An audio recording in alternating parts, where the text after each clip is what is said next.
महफिल मसीहा की, शाम भी मसीहा की, ये महफिल सजाने आए हैं हम।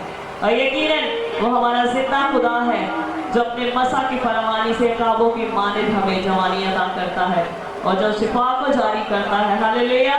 क्योंकि हम अपने जिंदा खुदा की, अब जब वो दोबारा यीशु मसीह आने को है तो हम उसकी राह तक रहे हैं, क्योंकि कलीसिया को उसने ये वक्त दिया है कि हम तैयारी करें ताकि हम उन अक्लमंद कंवारियों की तरह बनने वाले हों। हालेलुया। कि हमारी कुपियों में भी तेल हो। अब बेटी निकल आएंगी और वो प्रशिश में अपनी आवाज को बुलंद करने वाले होंगे। हालेलुया।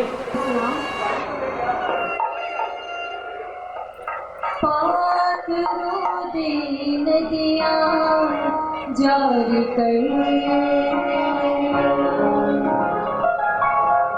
पाक रोदे नदियाँ जारी कर, नवाइक कम तो कर, नवाइक कम तो कर, नवाइक कम तो कर, नवाइक कम तो कर, पाक रोदे नदियाँ जारी कर, पाक रोदे नदियाँ जारी कर, पाक रोदे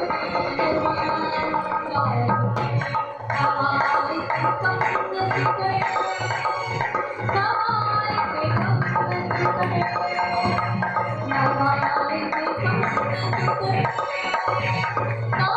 जारी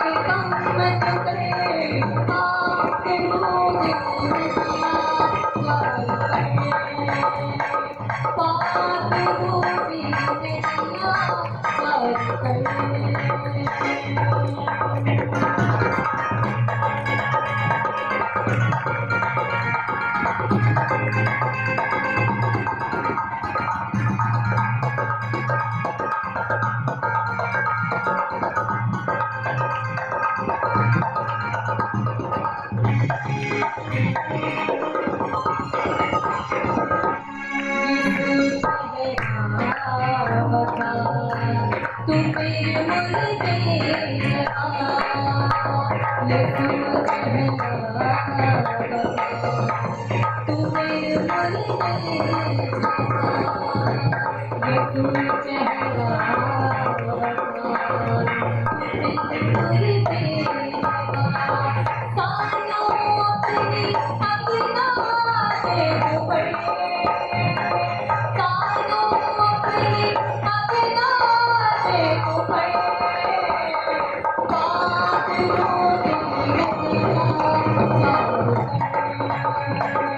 हालेलुया। पाक रुदी नदियां जारी कर, नमा एक काम तो कर। यकीनन खुदावन ने जब यीशु मसीह पर आसमान पे उठाने को ऊपर जाने को थे, तो उन्होंने कहा कि यरूशलेम में ठहरे रहो कि जब तक तुम्हें कुव्वत का लिबास ना मिल जाए।